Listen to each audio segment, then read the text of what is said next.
السلام عليكم. إن الحمد لله تعالى نحمده ونستعينه ونستغفره ونعوذ بالله من شرور أنفسنا ومن سيئات أعمالنا ومن يهده الله فلا مضل له ومن يضلل فلا هادي له وأشهد أن لا إله إلا الله وحده لا شريك له وأشهد أن محمدا عبده ورسوله. يا أيها الذين آمنوا اتقوا الله حق تقاته ولا تموتن إلا وأنتم مسلمون. Indeed, all praise is due to Allah. We praise Him. We seek refuge with Allah from the evil in our soul and from our sinful deeds. Those who are guided by Allah subhanahu wa ta'ala, no one can misguide them. Those who are not guided by Allah, there is no guide for them. I bear witness that there is no deity, there is no God worthy of worship except Allah subhanahu wa ta'ala, and that Muhammad sallallahu alayhi wa sallam is his servant and messenger. O ye who believe, revere Allah as he should be revered, and die not except as Muslims. Amma ba'd. I would like to welcome you to the Islamic Society Leading American Muslims, an organization that was established to conduct dawah, which is to invite people to learn about the true and peaceful message of Islam, and then grew into an organization to educate, empower, and nurture those people who became Muslim. And whether they were born Muslim and know they were born Muslim or not, or whether they inverted, or whether they were born into a Muslim family and then later actually started practicing Islam, we are here to support you and encourage you and nurture you in your spiritual place. So we have a policy at ISLAM Inc. that we don't do any criticizing, no castigation, and no indictment. If anybody criticizes you, let me know and I'll beat them up in the parking lot. We just don't have it. Nobody can grow and be beaten up at the same time. And I was just kidding. I don't beat up anybody. I'm actually a very passive man, non-violent activist in the community. I do want to acknowledge Dr. Butler. In about 20 minutes, Dr. Butler, there will probably be another 30 people here. They operate on Arab Standard Time or Muslim Standard Time or something. But Dr. Butler is a sister of mine that has supported our dawah work since 2007 when we started this organization. She has many ideas which she would share with us. Runs an ad in the newspaper about this class. She has been a pillar in the community, and I know she doesn't like me doing this to her, but I just want to acknowledge Dr. Butler. She probably won't, there she is, mashallah. You've been an inspiration to me, and for that I'm very grateful. Are there others who are here for the first time? I know Diane is here for the first time. Dr. Butler brought Diane. Welcome. We hope that you will come often to be with us and join our family. Anybody else here for the first time? Okay, very good. I just want to make some announcements. I'd like to share that last night I was with a youth group. It was an amazing experience. There were about 20 young people. Some parents asked me to meet with their youth. It was in a home. It was a very, very special time. I was very honored to be with them. I would like to get a sort of consensus about the potluck on the 28th because it is the weekend of Thanksgiving. We've only gotten 2 RSVPs. If we don't get at least 20 people, typically we don't have the event. So I'd just like to make that announcement because I recognize that it's Thanksgiving weekend. So just please let us know, because if they're not, you can make other plans. I'd like you to think green. If you notice, I have my own coffee mug. So if you bring a mug, most people have more mugs than they like to have. Just bring one or bring a couple. We do have some extra on the side if anybody wants to use one. We're trying to help the environment, so we try not to use any more paper cups than we have to. And we have volunteers that wash them afterwards and keep them here. You can even put a permanent marker on it if you want to put your name on it. But we're trying to think green. All this up here is food that people have donated. We request that you donate a can of beans or a can of food, not a can of beans, but a bag of beans. Any kind of non-perishables, we take that to a local food shelter, and that's another form of dawah that we do. We want Muslims to know that we don't only take care of Muslims, but we take care of other people as well. Unbroken cell phones, we have donated about 1,000 cell phones. If you have a cell phone that you're not using, please donate it to us. We donate it to Harbor House, and it is used for victims of domestic violence. And speaking of domestic violence, this week on Wednesday, I was nominated as the chair of the Orange County Domestic Violence Task Force.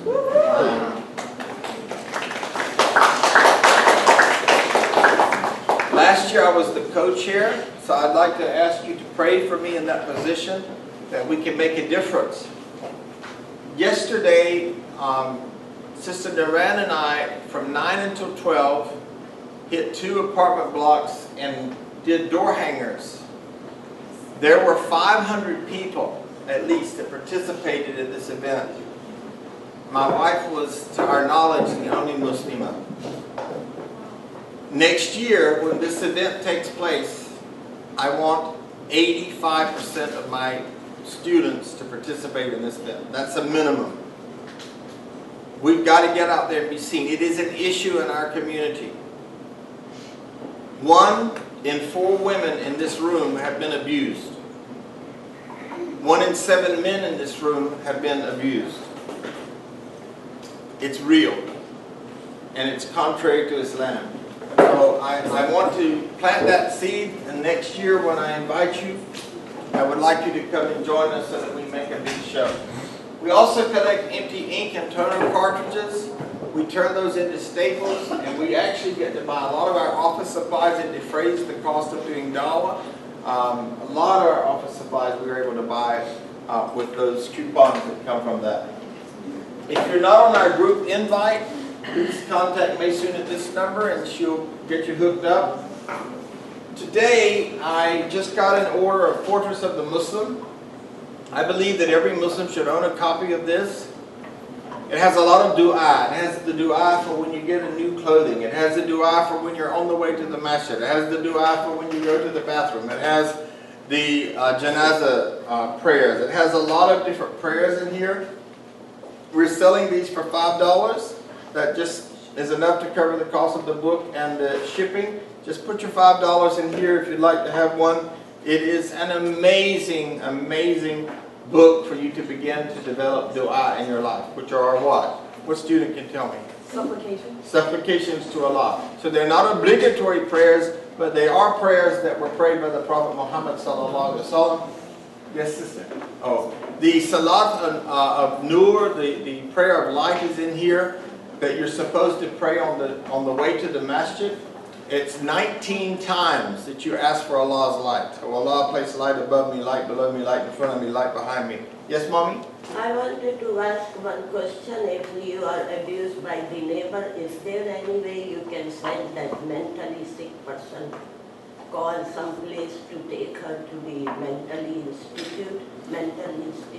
Unfortunately not. The best action, and as I shared with the class that someone attacked mom 3 weeks ago on Sunday after class, the best thing is to let the police handle it, because that will usually force them, they can then court order that person to get help.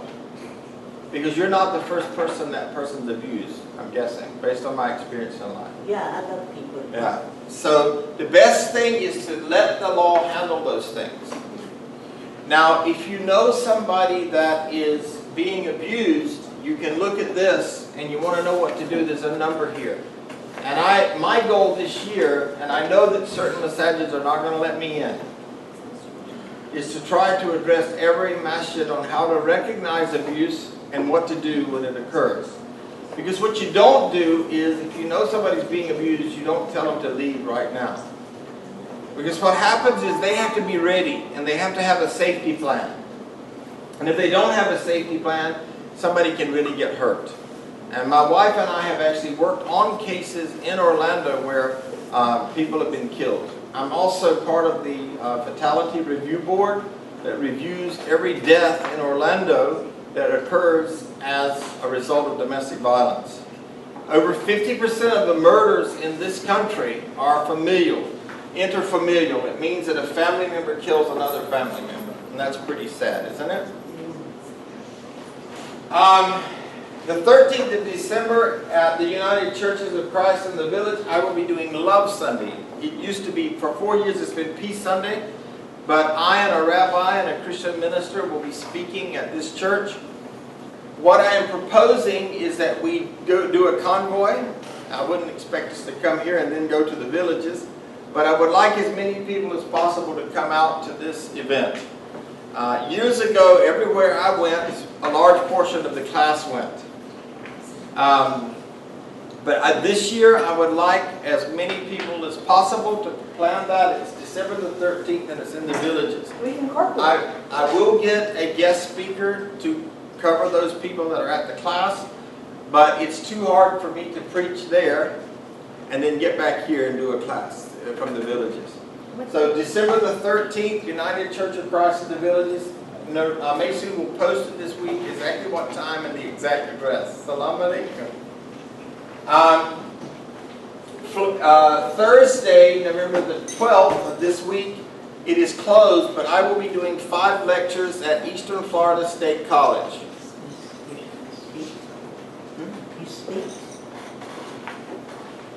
Yeah, Mason was in a hurry. I'm sorry? Oh, I thought you did it. No, it speaks. What did I say? You speak. Sorry. She missed the week of Halloween. So that's going to be this Thursday. I'll be doing 5 lectures at Eastern Florida State College. I asked you to make dua for me. And what I want you to understand, folks, is that this class is just a very small part of what we do. It's a very small part of what we do. Whenever that offering box goes around, that money is used so that we can do dawah, that we can go to these schools, that we can go and be members and active board members of these various boards. So we appreciate your support. November the 12th, which is also Thursday, there will be a town hall meeting at 7 p.m. here at Mago. It's a welcoming meeting for Syrian refugees. And by the way, that's something we're also involved in. We are working with the American Arab Community Center with the refugees. We've actually already facilitated 2 families, worked with 2 families. There's a flyer up here if you want to actually get the greater detail about it. Please feel free to do that as well. So, I think that's all the announcements for today. I would like to ask you to pray for Zayn Latif's father, make dua for him. He had some kind of a blockage. He had a colonoscopy, and then they found some kind of a blood clot there. And he has been in the hospital this week. He was released late last night. So please pray for Brother Latif. Please make dua for him. Continue to pray for Dr. Kazi in his search for how he is going to handle everything in terms of his prostate cancer. And so please continue to make dua for him. Anybody else that I left out? Are there any prayers I've forgotten around? You think I'm good? Okay, alhamdulillah.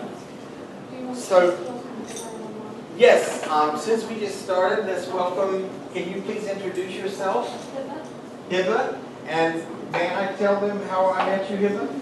Last night I told you that I addressed a group of lovely youth, and Hiba was sitting to my right. There were 2 Hibas. And so after the lecture last night, she said, I want to come to your class tomorrow, and you brought Mom, right? What's your name? Shama. Shama. So welcome Hiba and Shama to our class, and hopefully this will be the first of many times that you come, inshallah. Okay, so what verse are we doing tafsir on now?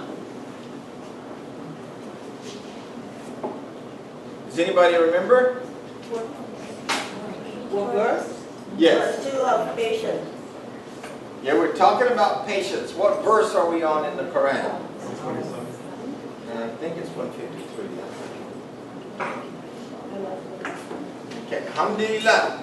So today what we're going to be doing is we're going to be beginning to build a foundation on looking at some of the verses. Does anybody remember how many verses in the Quran address Sabr? 70? 70? I thought that's what you said last time. Does anybody remember? 51, I think. 103 times. 103 times. Okay? Over 100. Okay? So, I obviously promised you I wouldn't cover all 103 verses. But in order for you to get an understanding that Sabr, that patience, is not just being able to wait in line at Publix and not get upset. That Sabr in Islam has a different meaning. And we're going to be talking about that today, and we will be still covering this verse, inshallah, next week, looking deeper into this, inshallah. So Allah subhanahu wa ta'ala instructed the Prophet Muhammad sallallahu alaihi wasallam in verse 127, "Distress not, let not your heart be troubled if they hatch secret plots against you and your people." Now, this applies to us today because the media and various people are plotting against us right now, right? There are politicians that are plotting against us right now, and they're saying what? We should get rid of all the Muslims. Yeah. So what did Allah command the Prophet Muhammad sallallahu alaihi wasallam? Distress not. You see, a lot of us went into distress mode after 9/11. We went into tremendous distress mode. And I'd like to challenge your thought processes because after 9/11, 20,000 people a year embraced Islam. Even though we were blamed for that, there's sufficient evidence to show that that building was imploded, that Muslims were not responsible for that. But at the end, we benefited because many people became Muslim. But many people distressed. People went into hiding. People didn't want to say, "I'm Muslim." A lot of women took off their hijab. But some women took off their hijab. For Allah is with those who restrain themselves and those who do good. Any time that we are tempted to do something that is contrary to the Quran or Sunnah, Sabr is demonstrated when we restrain ourselves. And we say that Allah is able to look after me. He's the all-knower, the all-hearer. He's able to look after me. He's able to look after you. I put my trust in Allah. So He said, distress not. Allah will be with you if you restrain yourself. And I was talking to some of the sisters before the class. A lot of times we get into emotional fogs where we're all over the place. We're bouncing off the wall with emotions. And that's when we need to restrain ourselves. And say, wait a minute, let me step back and look at this situation. Let me see what Allah and His Messenger says about this situation. That is a form of sabr. Some people think that sabr means that when my children have been trying to wear me down because they want permission to do something that's not healthy for them, I'm struggling with that. That's not necessarily the definition of sabr. In Surah 23, Al-Mu'minun, in verse 111, I have rewarded them this day for their patience and constancy. They are indeed the ones that have achieved bliss. So part of sabr is being consistent. It means that we, and the Prophet Muhammad sallallahu alaihi wasallam loved consistent acts. He loves things that are done consistently.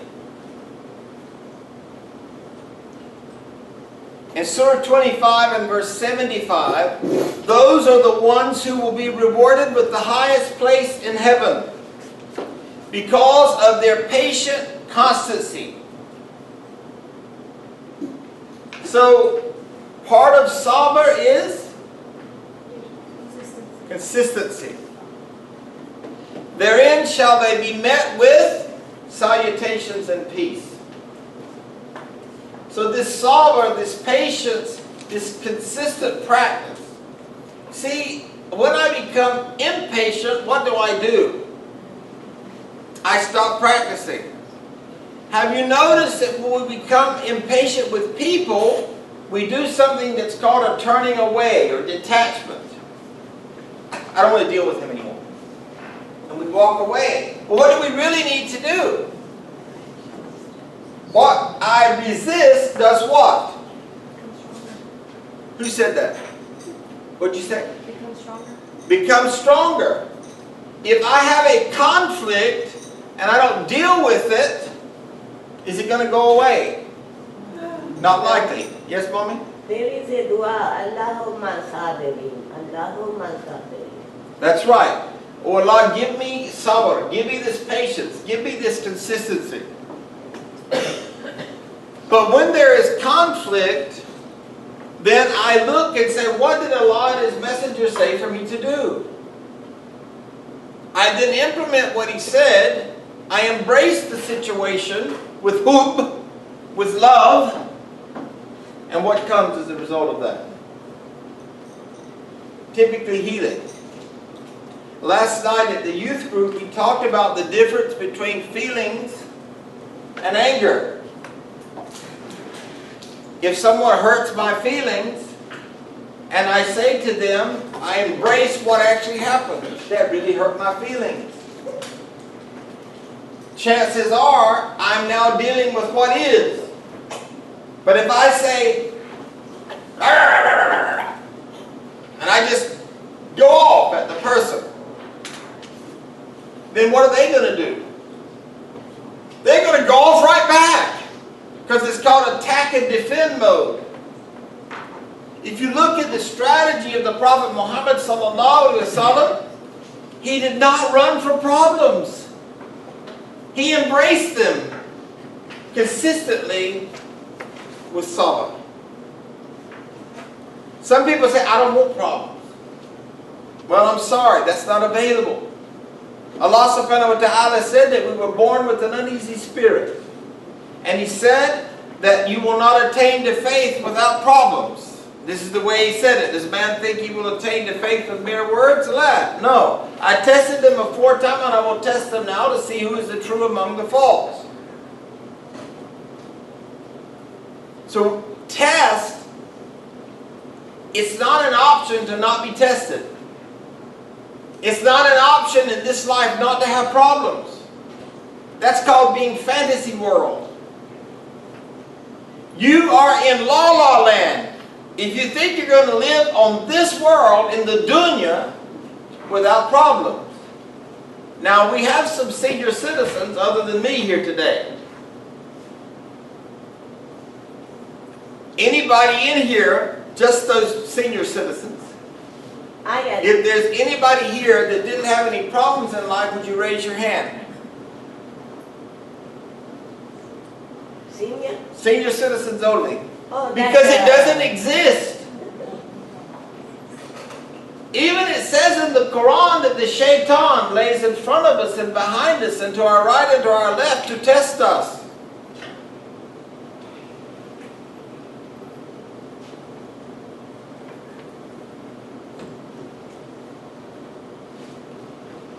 Surah 28 verse 54, twice will they be given of their reward, for that they have persevered.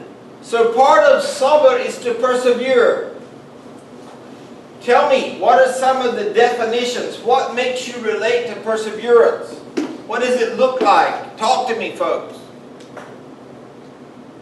To strive. To strive. We know that there are verses in the Quran that say that we should vie. We should compete in our religion to be better. We should be vying and competing to persevere, to be consistent in our practice. Do you see how that this definition of sabr is so much deeper than the American English dictionary meaning? Twice will they be given of their reward, for that they have persevered, that they avert evil with good. So what is patience in this verse? What is it telling you? Read it.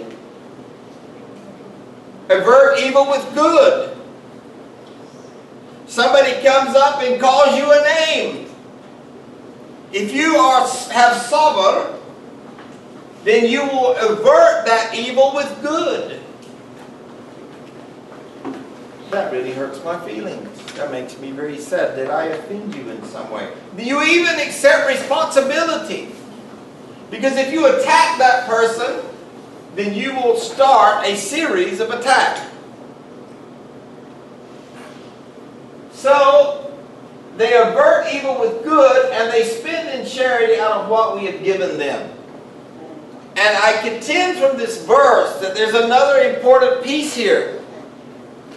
It takes sabr, patience, to give. Watch yourself. Watch people when they first start learning to give. They can't get the button unbuttoned on their back pocket. It's like it's got glue on it. It's super glue. And then when they open the wallet, it's like, oh, oh, oh. It's so hard to pull that money out and give it. Now, some people are very, very giving, very charitable, very generous. But it takes patience to give. And Surah Ankabut, verses 58 and 59. But those who believe and work deeds of righteousness, to them shall we give a home in heaven, lofty mansions beneath which flow rivers, to dwell therein for aye. An excellent reward for those who do good, those who persevere in patience and put their trust in their Lord and Cherisher. So perseverance, constancy, consistency.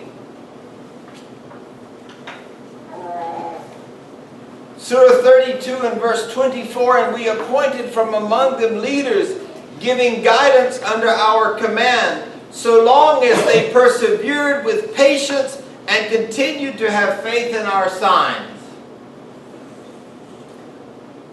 So part of patience is having faith in Allah's signs. An impatient person is a person that says, well, I know the Quran says so and so, but that is a lack of sabr. It's also a lack of iman. It means that the iman of that person, the faith of that person, is weak. So they say, well, I know it says that, but I'm not ready for that yet.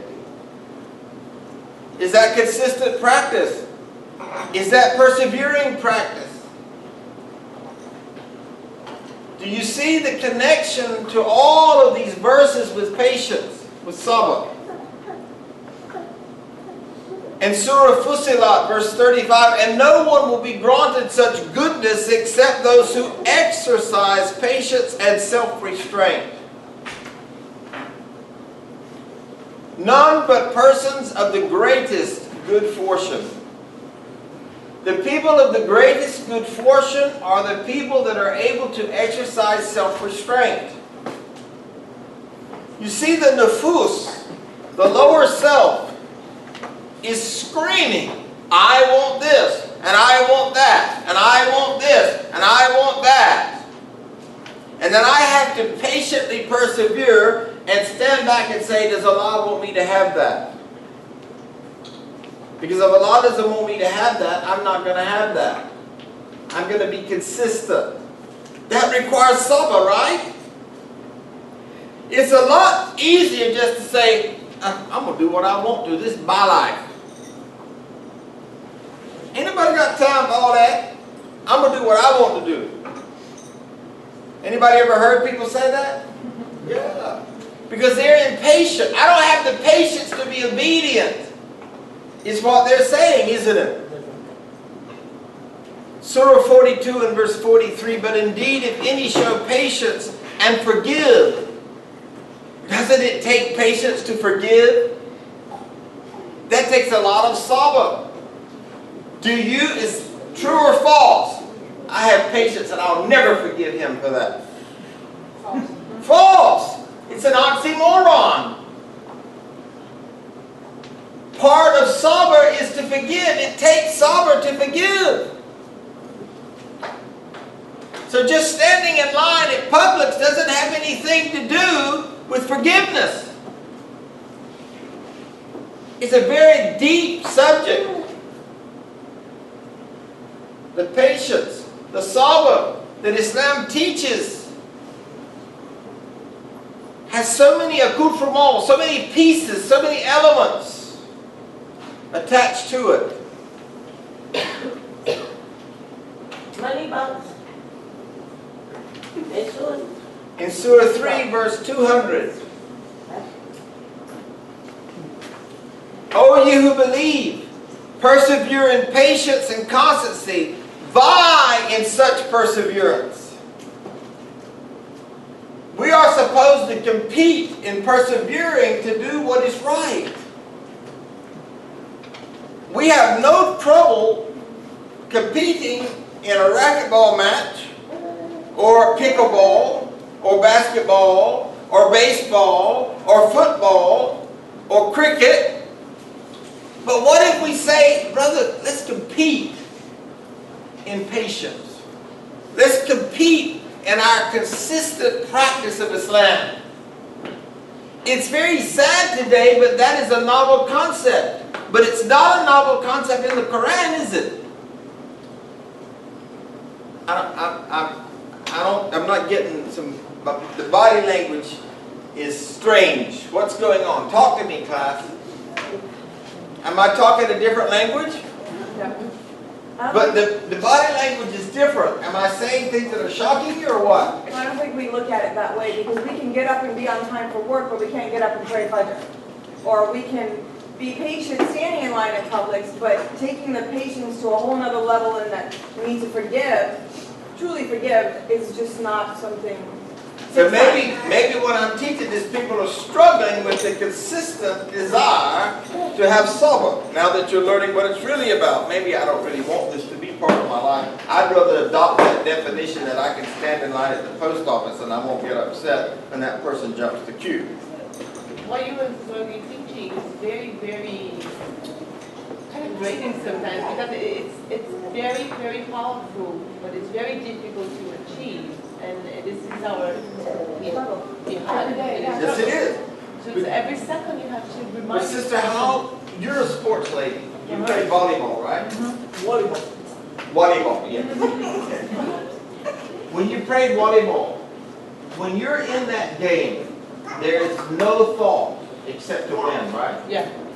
When you're in the game with Allah, it's no different. There should be no thought except I'm going to win in this game, in this game of life. Except that it is a 24-hour, 7-day-a-week game. Yeah, because this sabr is something that we face constantly, and it's very hard to maintain. But this is a game, so it's a good thing to. We cannot be perfect every time, because the perfection belongs to Allah. But look at the gifts. Here's what I want to challenge you to do. I want you to have the consistency to look at the reward in this. You're looking at the difficulty instead of the reward right now. You're framing it in, oh my God, Allah requires so much of me. But you know what, brother? When I'm playing a game, God chose it, and it has something to do with faith. It's not about winning only. It's about perfecting what I have now at that time, making it better, and that makes me win. So this is the thing that I should be doing. To take other way around, to do practice, right? Yes. It's the same thing, we have to do practice to get the patience. But what you're saying is exactly right. So the same way, I'm not only in the game to win, but I'm in the game to learn. The game today is learning that patience is more than you thought. Part of buying in religion is accepting definitions as the Quran defines them. For example, what is the definition of arrogance in Islam? The majority of scholars say it is to be presented with truth, haqq. Where does haqq come from? Only the Quran, and they say, no, I don't believe that. That is the definition of arrogance in Islam, is to refuse what Allah has said. But now in America, I'm just going to speak for this country, we think arrogance means somebody that walks like this. They say, oh, he's so arrogant. But that's not the Islamic definition of arrogance. Arrogance is a denial Heedless. of what Allah has said. Heedless. Iblis. Yeah. Yes. He was the first. Yeah, that was the first sin. That was the first sin, was arrogance. He said, I'm not going to bow down to him. I'm made out of fire and he's made out of dirt. I'm superior to him. But let's look at that. Because what does fire do? It can destroy everything and then it rebuilds. But soil, you grow out of soil. He didn't recognize that out of this soil, out of this earth, something can be grown, but it won't be grown without patience and constancy. You will not grow if you don't develop patience and constancy, sabr, consistency according to Quran. What comparison can there possibly be between spiritual good, which will endure forever, and any temporal advantage which one may snatch in this world, which will fade and vanish in no time?